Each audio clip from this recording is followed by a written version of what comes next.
Department will initiate a cold case protocol, beginning with this case right here, the Henry Gutierrez case.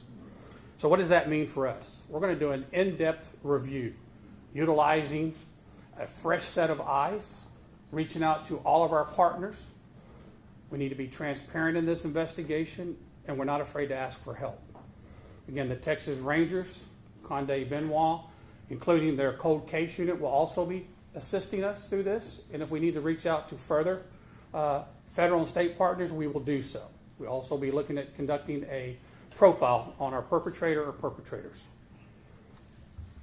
The ultimate goal is to, again, bring the perpetrators to justice and solve this case. We believe by doing so, we hopefully believe that it will bring some type of peace of mind to the Gutierrez family and let them move forward as we solve this violent, heinous, and violent, tragic incident.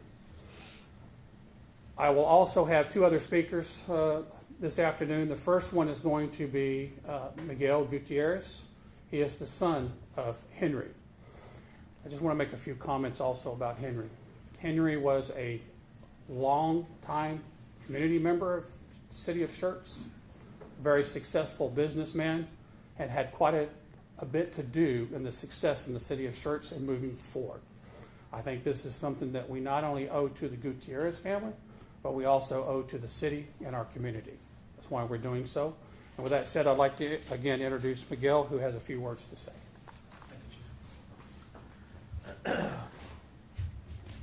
This is a very difficult time for us. And for me and our family, this is no longer a time of year that we look forward to. The days leading up to Christmas only serve to bring to the surface the terrible pain and memories we have of what happened that day. And as each Christmas passes by, it's a sad reminder of the milestones that he's missed throughout the year. It's also a sad reminder and a frustrating reminder about the lack of progress on this case. My father was a well-respected, well-loved member of this community for decades, and it's inconceivable to us that his murder still remains unsolved here almost 7 years later. Now with this case being classified as a cold case, the investigators obviously have an uphill climb ahead of them, but they are committed, and we as a family are still hopeful for a resolution. We'd also like to take this opportunity to once again reach out. We'd like to take this opportunity to reach out to the public in an appeal for their help in solving the case. We still believe that there are people in the local community who knowingly have information that could be beneficial to the investigation. And we would once again ask that those people examine their conscience and realize that coming forward is the right thing to do. There's a $75,000 reward available through the Guadalupe County Crime Stoppers office. Tips and information can be shared anonymously through Crime Stoppers, and every year we are hopeful that someone will come forward and claim that $75,000 reward. With respect to the general public, we would ask that if anyone has any information or any knowledge about a murder which occurred inside the city of Schertz on Christmas Eve of 2015, that they please come forward. And no matter how small or seemingly insignificant the information may seem, please share that information with law enforcement, either anonymously through Crime Stoppers or by contacting detectives directly at the city of Schertz. A tip might create a lead which reopens the case and reinvigorates the investigation, and that's what we desperately need. And with that, I will just close by saying that the very best gift that our family could receive this Christmas is justice for Henry. Thank you. So now I'd like to take a moment and introduce Detective Patrick. He's going to give you a very brief timeline of the case and where it began and where we're at and how we ended up here. Thank you, Chief. First of all, I'd like to thank everyone who has attended. This is a great showing. This is exactly what we wanted. This is the first step that we're taking to kind of reiterate what Chief is talking about and even Miguel referred to kind of reinvigorating a search for leads and information. That's what we so desperately need. So, yes, this is a great start, but even you can reach out to friends, get the word out that, because there may be someone that knows something that maybe they're just they need that little push to come forward, and you may know them, all right? So I want to kind of touch on the parts of a cold case and what the process is, right? So on the 24th of December at around 10 minutes till 11, we got called out for the tragedy concerning Henry. We reached out and we've expired all leads that we had that were reasonable up to this point. So now it's time for us to stop and reassess what we have and what we need to move forward with this case. So any information, like I said, would be greatly appreciated. And I want to open it up for any questions that you may have for me. Anyone? Detective Henry with 10-5 here. Yes, sir. What is the challenge? Why is this so difficult to solve this case? So leads are everything in a case. Information. We need a trail to proceed down. And as it stands right now, we've expired all reasonable trails that we've had as of about 6 months ago. All right. So as Chief Lowry spoke on, now that we've created a new policy and a new practice for our police department, starting with this case, we are actively looking for new leads. Any information that you would possibly have that we could pursue and investigate. Your cold case unit, 24/7, 8 to 5, Monday through Friday. How many people will be dedicated to doing that? How would I go into that? Okay, sure. So the cold case will be limited based off of the chief of police signing in a case to the cold case unit. It will be managed by the detective over the investigation, which is currently Danny Trevino, the sergeant here. Next to him is the lieutenant commander for our investigations unit. They will work together and they are allowed to get whatever resources they need. And again, on the end is Conde Benoit with the Texas Rangers, who will also be working with us as we review this. Again, it's a very in-depth review, so it's whatever time they need. This first review could take anywhere from 60 to 90 days to get a very in-depth review, and then we may touch it every 6 months or 12 months after that, but we will follow each of those leads.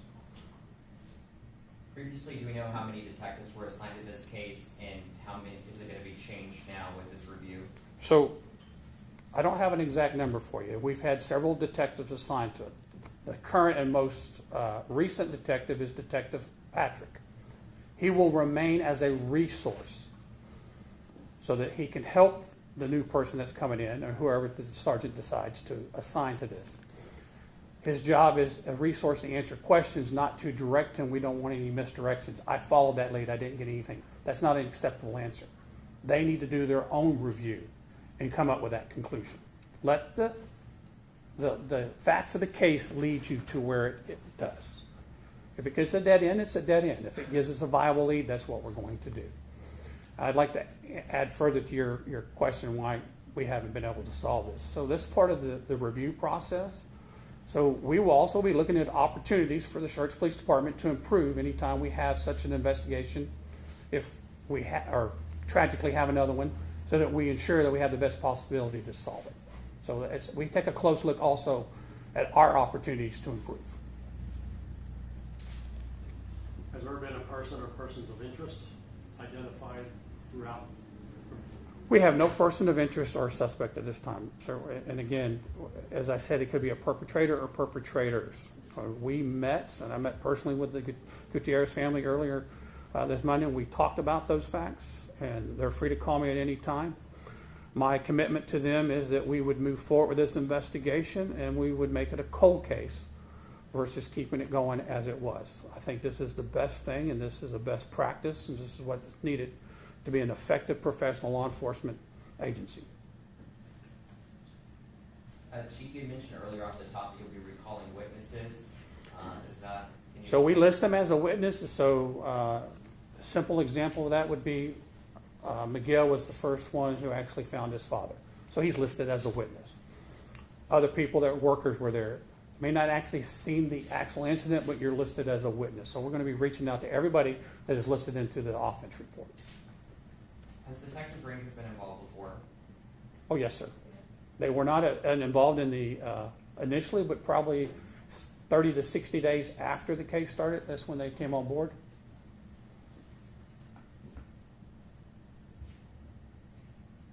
Chief, I don't believe the Texas Rangers was involved even 60 days or past that. Because we're asking for the Texas Rangers to be involved, and Schertz Police Department took the lead in this. There's no estate case, and they handled the investigation. But just going back to the first night that happened to Mr. Schertz, were you able to tell us how long that night, that investigation that night took place before the property was released to the family for cleaning? For something that detailed, I'd have to get offline with you to research that information, but we can certainly supply you that answer. Were there any witnesses that particular night? Were they summoned to the police station for questioning? Again, that detailed right now, I would have to do further research, and I want to make sure we give you the correct answer. So I'd have to do further review of that for you. But we will be happy to answer that question for you.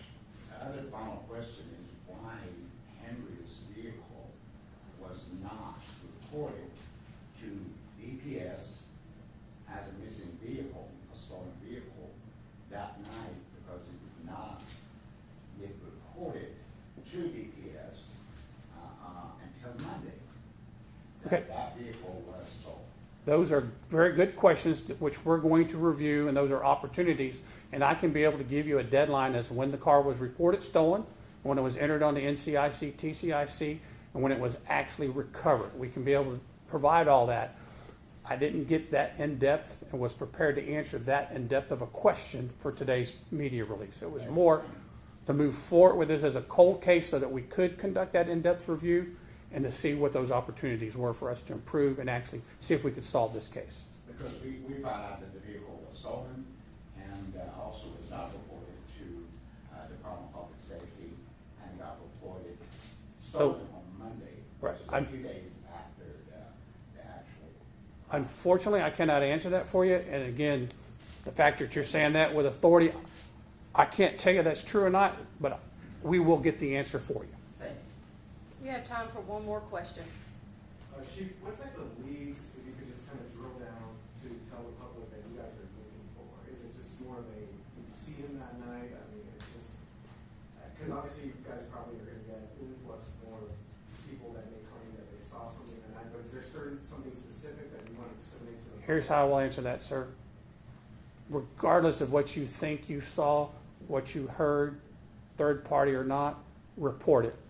That could be the lead that helps us break this case. If you think you know something, have heard something, seen something, have information, report it. It doesn't make a difference. It's across the board.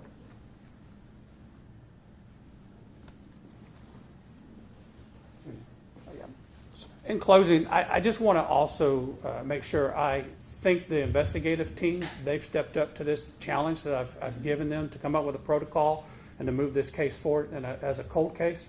So again, I appreciate the entire investigative team for taking that challenge. And again, thank you all for coming out. I think it speaks a lot, and especially the Gutierrez family. Thank you. Thank you for including us. Thank you for attending our press conference.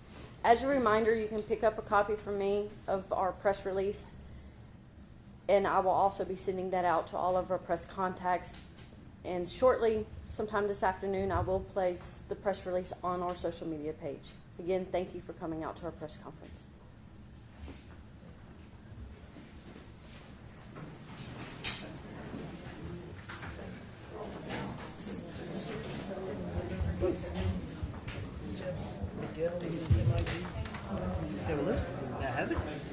I can have this. This is my notes.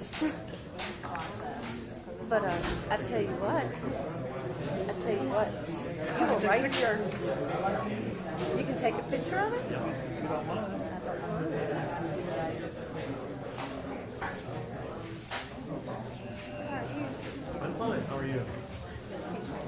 Did you get your picture? I did. And some tomorrow. It's nice to put a face to the name. Yeah, I was gonna see if we can talk to him and his hi. Long time no see.